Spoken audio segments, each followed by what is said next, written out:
Namaskar. In my last lecture about the Gun, I explained some properties of the Gun and explained about the Guruvadi Gun. What is Gun? Samvaitu Nischesta Karanam Gunam. Guna. Charak Sutra first. Samvai. Samvai is the Sambandh. And for Sambandh there must be at least two things. One is the Gun and second one is the Dravya.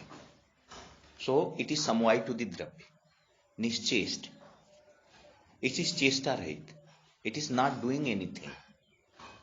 Nothing is being manifested by it. And Karanam means it is the causative factor for something. So Samvai, Nischest, Karanam. And how it comes to manifestation? Kartavyasya Kriya Karma. What is Kartavya is Gunaroop and Kriya is the Karma Roop. And it is clearly illustrated. Sushruta Sutra, Vidi Sangya Guna Esau, Tepi Dabrashraya Guna, Rasesu Bhavanyete Nirgunastu Gunasmrita. And they are manifested by their actions. जब कर्म होता है तब हमको पता चलता है कि इसमें इस प्रकार का गुण था. गुण की अभिव्यक्ति कर्म के द्वारा होती है, उसके पहले वो निश्चेष्ट होता है. यद्यपि इसमें अनेक प्रकार के विवाद हैं, क्योंकि कुछ गुण ऐसे होते हैं कि जो स्वयं प्रकाशित होते हैं, लेकिन वास्तव में वह भी अपने कर्म के द्वारा ही अभिव्यक्त होते हैं. जैसे हम कह रहे हैं कि ये सुंदर फूल है, सुंदरता उसका एक गुण है. उसने कौन सा कर्म किया? इस प्रकार से यह कर्म गुण है. इसमें गुण तो है, कर्म नहीं है, लेकिन ऐसी भी बात कहना उचित नहीं है. उस गुण के द्वारा मन को आह्लाद प्राप्त हुआ, इसलिए उसको हम सुंदर कहते हैं. Otherwise we can not say it beautiful. There is something stimulating, there is something pleasant that is stimulating our heart, and that's why it is beautiful. So every gun is manifested in the form of its cup. It is my opinion. There may be some confusions, but samvaitu nischesta karanam gunam. Second, संयोगे विभागे कारण मनपेक्ष इत गुणम लक्षण. It is not the causative factor in संयोग and विभाग. संयोग विभाग में कौन भाग लेता है? द्रव्य. कितने प्रकार का है? का विश्व लक्षणा गुणा. गुण्यते आमंत्रते बध्यते अनिनीति गुणा. It is just to remind you, just to recycle the things in your mind that has been discussed in last lecture. Gunatvam jatimatvam guna samanya lakshanam. Gun is the property which has the jatitva lakshan. You cannot define the gun by the particular one thing, but it is a property that can be defined by its jatitva. गुण कितने हैं? What is the classification of the gunas? Guna aparsankhya vishwa lakshana guna. But for our general purposes we have to classify them, and the best classification for us purposes is sartha guruvadeva buddhi prayatnanta paradeya. There may be many classifications because the gunasraya vishwa lakshana guna. So for easy sakes we cannot classify into certain groups, but if you want to classify for our purposes, you know, for every classification there is a criteria of discrimination. So our criteria of discrimination, sartha guruvadeva buddhi prayatnanta paradeya guna prokta. Then sartha, shabda sparsh roop ras gandh, indriyarth gun. Can you tell me Who has tell another गुण? And he told गुण 41 नहीं 42 हैं. And he is the Yogendranath Sen. उन्होंने मन के भी अर्थ को चिंत विचार आदि को भी गुण मानते हुए मनोर्थ को भी एक गुण मान लिया, मनोर्थों को भी चिंतन इत्यादि को, और 42 गुणों की बात कही है. अर्था शब्दादेयो गया गोचरा विषया गुणा.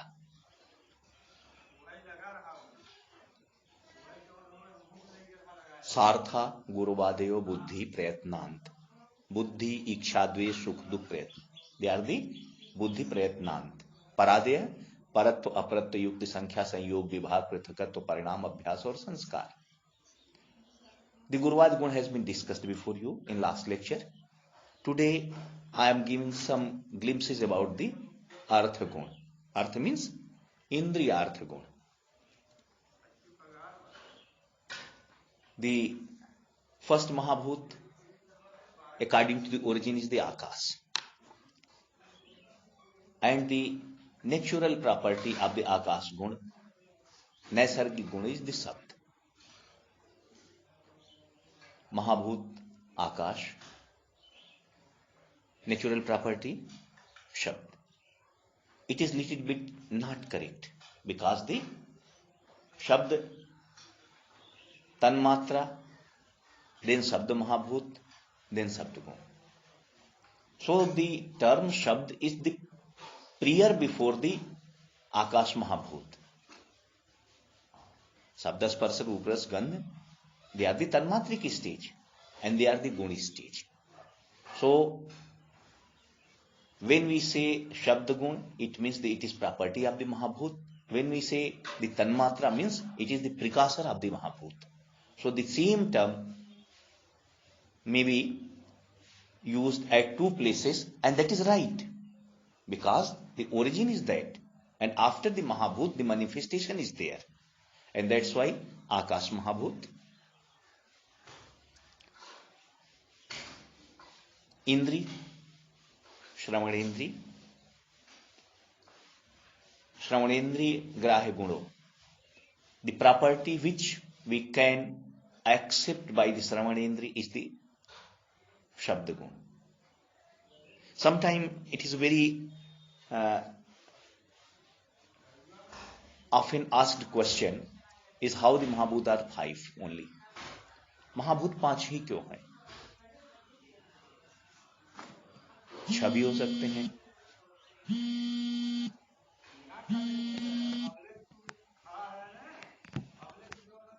6 भी हो सकते हैं,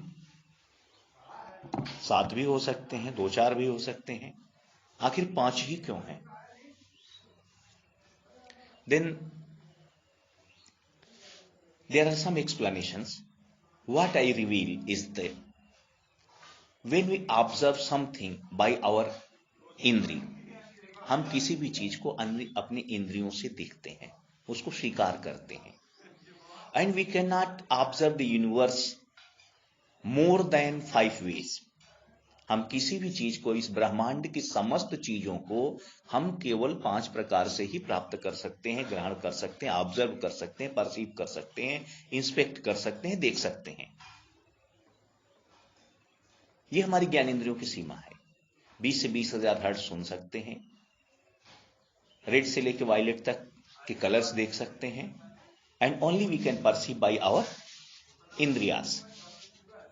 And whatsoever observation is there, only 5 dimensions are there by which we can perceive the thing.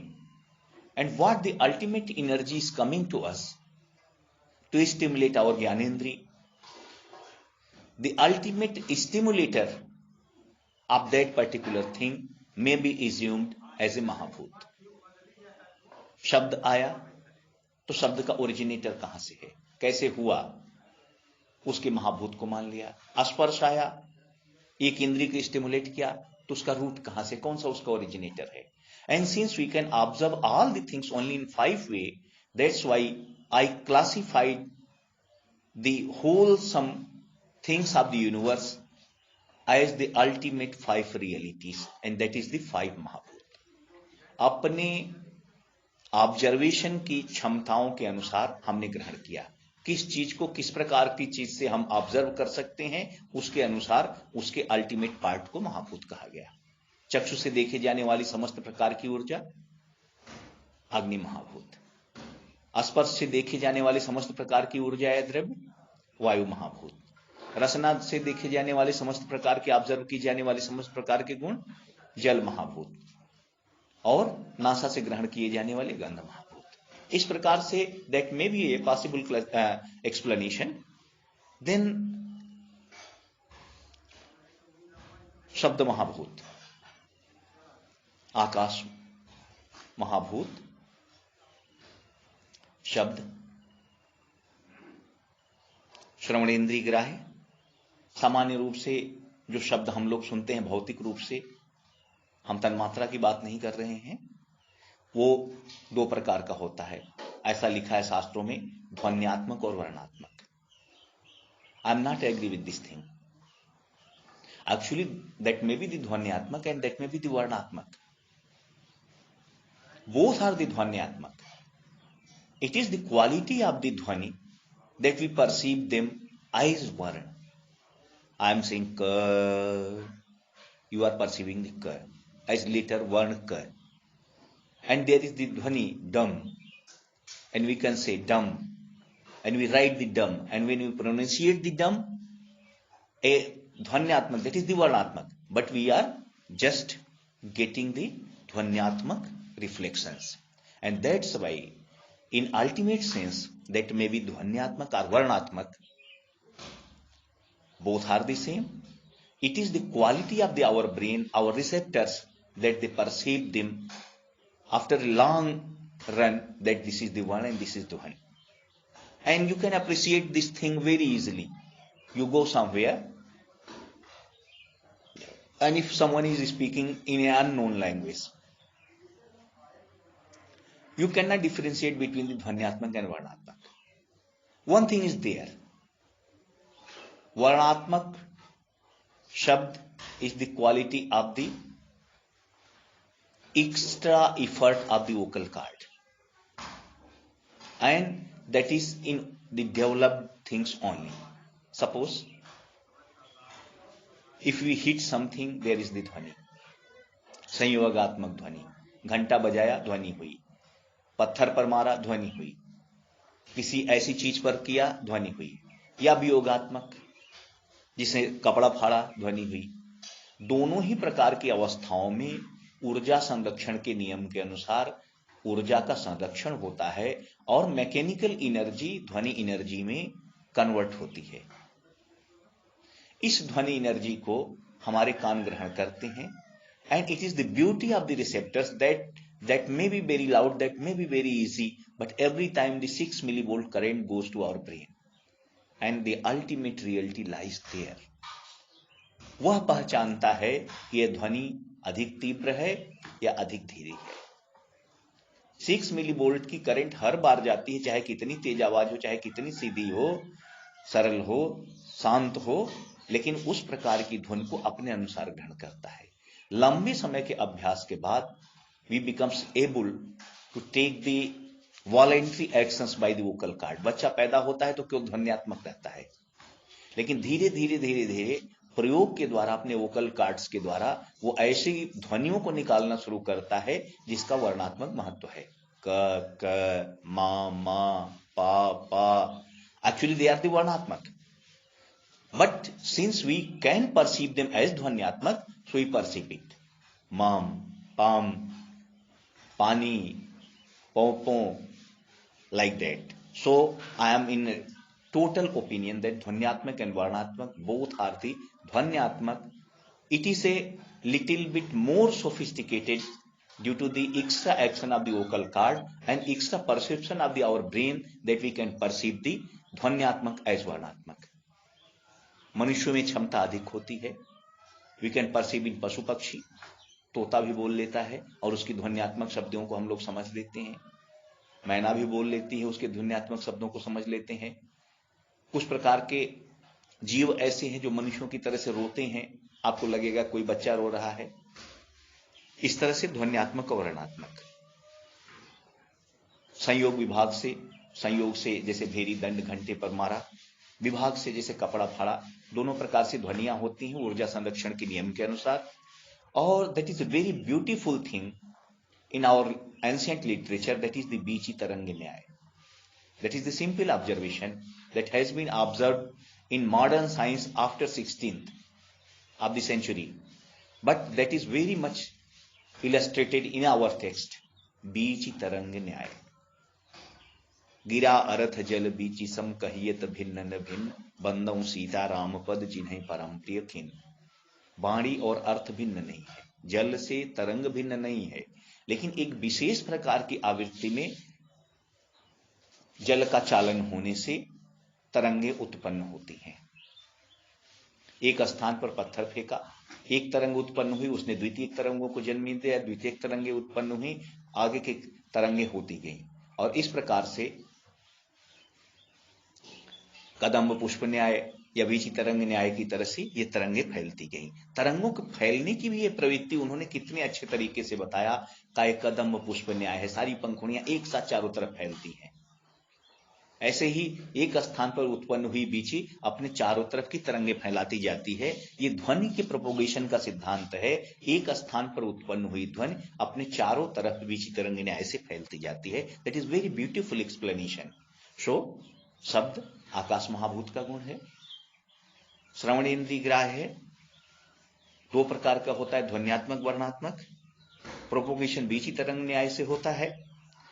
संयोग जैसे घंटे को बजाने में मुंगरी और घंटे का संयोग भेरी दंड संयोग। वियोग कपड़ा फाड़िए, कोई चीज तोड़िए फाड़िए, तो उसके द्वारा जो ध्वनि उत्पन्न होती है। एक चीज और इस विषय में मैं बताना चाह रहा हूं कि महर्षि चरक ने इनकी दो प्रकार के गुणों को बताया। कहा तो एक तो इनके नैसर्गिक गुण है, दूसरे इनके जो फिजिकल ऑब्जर्वेशनेबल प्रॉपर्टी हैं, दैट इज वेरी। खरद्रवत चलोष्णोत्तम भूजनांदिल तेषाम आकाशस्य अप्रतिघातम। आकाश का जो नेचुरल गुण, निज गुण है, प्रत्यात्म गुण है, वो अप्रतिघात है। उन्होंने शब्द को नहीं कहा कि शब्द उसका गुण है, ठीक है, लेकिन उसकी जो फिजिकल प्रॉपर्टी है वह उसका अप्रतिघात है। अगर वहां प्रतिघात है तो इसका मतलब कि आकाश वहां कम है, और जितनी ही मात्रा में प्रतिघात बढ़ता जाएगा आकाश महाभूत की उतनी कमी होती जाएगी। That is very important thing to take care. Second thing, स्पर्श। वायु महाभूत का गुण है, त्वगेंद्रिय ग्राह्य है। महर्षि चरक ने वायु महाभूत के गुणों में चलत्व माना, और आज भी हम मानते हैं कि there is any movement that is due to वायु। If there is any space अप्रतिघात, दैट इज ड्यू टू आकाश। And that's why this physical coherent properties were very well described by Maharshi Charak, and we should appreciate them as their coherent physical as well as pharmacological properties.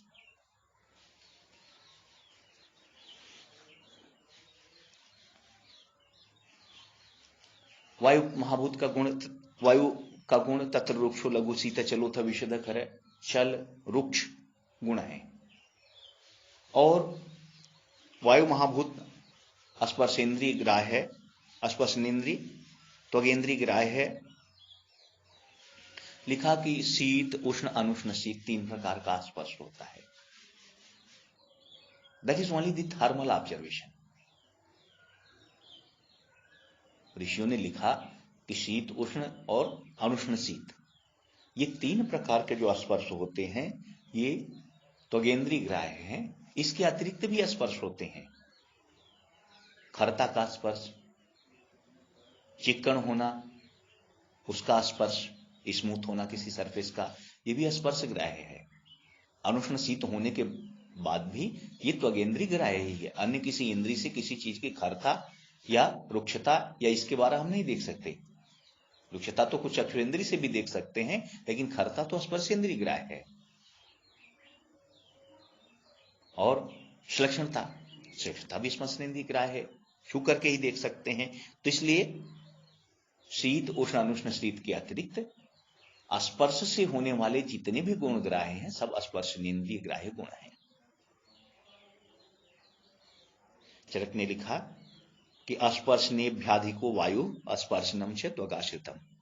चरक सूत्र 8वें अध्याय में स्पर्श इंद्रिय ग्राह है, लेकिन वायु का जो दूसरा वायु महाभूत का गुण है वह चलत्व है, महाभूत के गुण। और जो वायु महाभूत का जो फिजिकल प्रॉपर्टी है वो है स्पर्श। स्पर्श तन मात्रा से उत्पन्न होने के कारण वायु महाभूत में स्पर्श का गुण आता गया है। इसको क्या कहते हैं? शिलापुत्रक न्याय। तीसरा है रूप। चक्षुरेंद्रिय ग्राह है। The physical energy that we can perceive by our चक्षु इंद्रिय is the रूप। अक्षग्राह्य है। अग्नि महाभूत का गुण है। अग्नि महाभूत के गुण को चरक ने फिजिकल प्रॉपर्टीज में लिखा उष्ण है। खर द्रव चलोष्णोत्तम।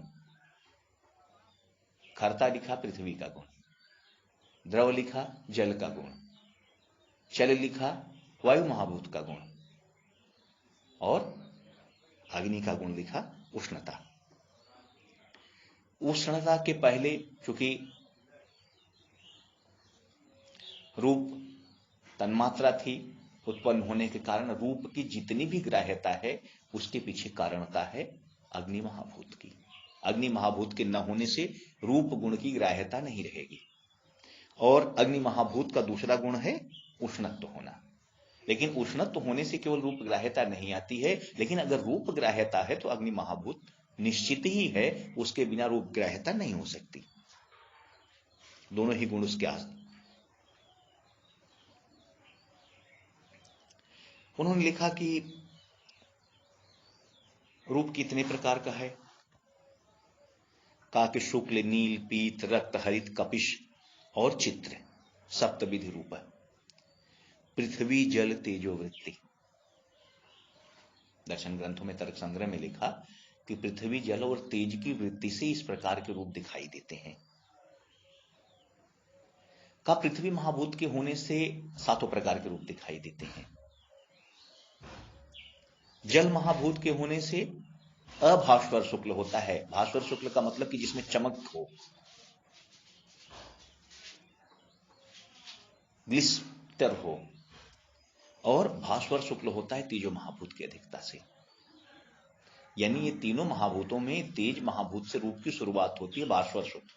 जल महाभूत अभास्वर शुक्ल और पृथ्वी महाभूत तक आता है तो वही तेज अपने सप्त रूपों में विभक्त हो जाता है।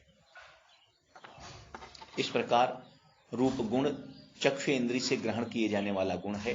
जैसे श्रवणेन्द्रिय से ग्रहण किए जाने वाला गुण शब्द, स्पर्शेंद्रिय से ग्रहण किए जाने वाला गुण स्पर्श और चक्षुरेंद्रिय से ग्रहण किए जाने वाला गुण रूप है। इसके बाद रस गुण। रसना ग्राह्य गुणो रस है। The definition is very easy. The property which we can perceive only by the term. केवल रसना से ग्रहण किए जाने वाला गुण रस है। जल महाभूत में पाया जाता है। और पृथ्वी जल वृत्ति, चरक लिखने पृथ्वी और जल की वृत्ति है, इसमें पृथ्वी और जल महाभूत की। षड्विधि रस पृथ्वी जल के उत्पन्न होने से जल का निज स्वभाव मधुर है। और चरक ने बड़ी अच्छी डेफिनेशन लिखा। अन्य तो हर प्रकार के रस के लिए अलग अलग महाभूतों की व्याख्या की है, लेकिन चरक ने अपने तथ्य को अच्छी तरह से संभाला है। रसनार्थो रसस्तस्य द्रव्यम आपो क्षितिस्तथा। द्रव्यम आपो क्षितिस्तथा। अप और क्षिति, अप माने जल और क्षिति माने पृथ्वी। प्रत्येक प्रकार के रस में ये दोनों गुण हैं। रस का नैसर्गिक गुण क्या है? जल महाभूत का रसना ग्राह्य गुण रस है। लेकिन रस की उत्पत्ति में जल महाभूत है, लेकिन रस की उत्पत्ति में केवल जल महाभूत नहीं है। रस की उत्पत्ति तो हो गई, लेकिन उसमें पृथ्वी और जल दोनों का योगदान है। अब बड़ी विचित्र स्थिति है। रस जल महाभूत का नैसर्गिक गुण है, पृथ्वी की उत्पत्ति ही नहीं हुई है, पृथ्वी नहीं भी थी तभी रस महाभूत था। यस एग्जैक्टली, रस गुण था। हम अभिव्यक्त गुणों को केवल पृथ्वी और जल महाभूत के संयोग से पा सकते हैं। लेकिन उन्होंने उसकी भी बात नहीं कही, कहा रसनार्थो रसस्तस्य द्रव्य मापोचितिस, तथा प्रत्येक में पृथ्वी और जल महाभूत है। इसलिए जितने भी रस हम लोग अपने प्रायोगिक दृष्टिकोण से देखते हैं वह केवल जल महाभूत का गुण न होकर के, it's not the absolute property of the जल महाभूत, but that is the mixed property of the पृथ्वी एंड जल महाभूत। And the second line he very clearly explained, nivrittau cha visheshascha. Many books has defined the nivritti in some other sense. Chakrapani and Amarkos defined the nivrittau to abhivyaktau. Nivrittau to abhivyaktau. Abhivyakti means manifestation. प्रत्याखादयस्त्रय, जो विशेष अभिव्यक्ति होती है, क्योंकि जल का मधुर है गुण। तर्क संग्रह में कहता है कि पृथ्वी के स्पर्श आने से उसमें षड्विध गुण उत्पन्न हो जाता है, और जल महाभूत में केवल अपना जल का मधुर स्वभाव रहता है, जल महाभूत का नैसर्गिक गुण है। लेकिन चरक ने कहा, चरक संहिता में आचार्यों ने कहा कि निवृत्तौ च विशेष, जो विशेष की अभिव्यक्ति होती है, जो जल का अपना गुण है, उसमें जो विशेष मधुर अम्ल लवण कटु तिक्त कषाय की उत्पत्ति होती है, इसमें प्रत्ययाखादयस्त्रय, ख आदि आकाश वायु अग्नि, इनका प्रत्यय परम्यूटेशन, इनके डिफरेंट परम्यूटेशन से जल के भीतर जो अपना मधुर गुण का रस है उसको लेकर के और पृथ्वी के गुणों को लेकर के उसमें मधुर अम्ल लवण कटु तिक्त कषाय की उत्पत्ति हो जाती है। सुश्रुत ने भी जल को अव्यक्त माना है, अव्यक्त रस। एग्जैक्टली जल का कोई रस पता नहीं चलता, लेकिन पृथ्वी के संयोग से आने के बाद इसमें षड्रसों की उत्पत्ति होती है। और चरक ने पहले तो यह माना कि जल की रस की उत्पत्ति में पृथ्वी और जल दोनों ही हैं। जल एब्सोल्यूट, रस एब्सोल्यूट एज प्रॉपर्टी ऑफ जल, रस as the derived property of the पृथ्वी एंड जल महाभूत, रसनार्थो रसस्तस्य द्रव्यमापोचितिस, तथा एंड रस एज द षड रस प्रत्ययाखादयस्त्रय, आकाश आदि की परम्यूटेशन से रस की उत्पत्ति होना। इस प्रकार रसना का गुण है, जल धातु महाभूत का गुण है, और अनेक रस जो उत्पन्न होते हैं उसमें अन्य महाभूतों का गुण होता है। इसी प्रकार से पृथ्वी महाभूत का गुण है गंध। इस अवस्था तक आते आते धीरे धीरे महाभूतों की मेटीरियल स्थिति आनी शुरू हो जाती है, धीरे धीरे प्रसादित होता है। जैसे पुष्प से उसके परागकण जाकर के दूर दूर तक गंध देते हैं, इसी प्रकार से होती है। महर्षियों ने इसको सुगंध दुर्गंध में कहा है, लेकिन वास्तव में गंध से तात्पर्य है कि इनहेरेंट परसेप्शन ऑफ एवरीथिंग, किसी भी चीज के नासा से ग्रहण करने वाला जो इनहेरेंट परसेप्शन होता है वो गंध गुण है। हम अपनी प्रियता या अप्रियता के अनुसार उसे सुगंध और दुर्गंध कहते हैं, क्योंकि सुगंध और दुर्गंध कोई एब्सोल्यूट टर्म नहीं है। एक वैष्णव जा रहा है, कहीं अंडा भुना रहा जा रहा है, उसकी महक आ रही है तो दूर से भाग जाएगा, मछली बाजार में तो जा ही नहीं पाएगा। और दूसरा जो उसके खाने वाला है उसकी महक से ही आकृष्ट होकर के, अरे उधर मछली बाजार लगी है क्या, उधर आमलेट बन रहा है क्या, इस तरह से अपने अपने अनुसार उनकी सुगंध और दुर्गंध की प्रवृत्ति हो जाती है।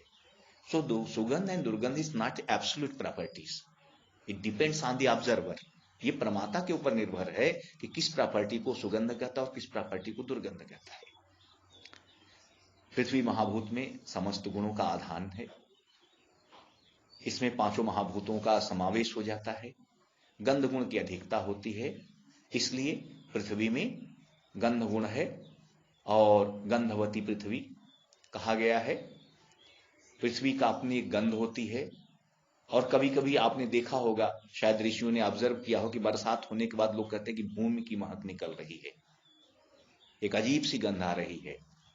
तात्पर्य है कि जहां भी गंध है वहां कुछ न कुछ सॉलिड मटेरियल होना शुरू हो गया है। पृथ्वी का वहां स्थान निश्चित है, पृथ्वी निश्चित है। तो पृथ्वी महाभूत का एब्सोल्यूट गुण गंध है। और महर्षि चरक ने तत्र खरोद्र खरता का लिखा, वहां आपको छूने पर कुछ पता चलने लगेगा जहां पृथ्वी महाभूत होगी। खरद्रवत जलोष्मत्वम भूजला नीलतेषाम आकाश से अप्रतिघातम, तो खरता उत्पन्न होगी।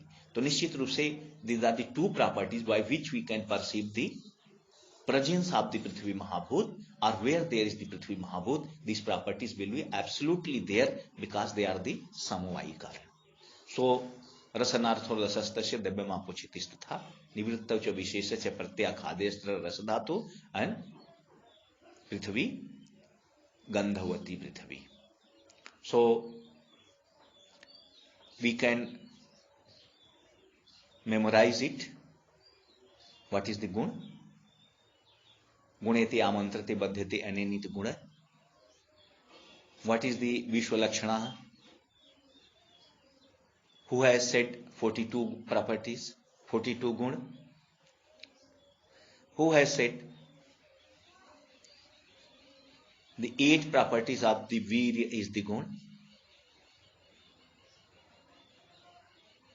What is the बीचितरंग न्याय? What is the chalatva property of the vayu described by the Charak Samhita?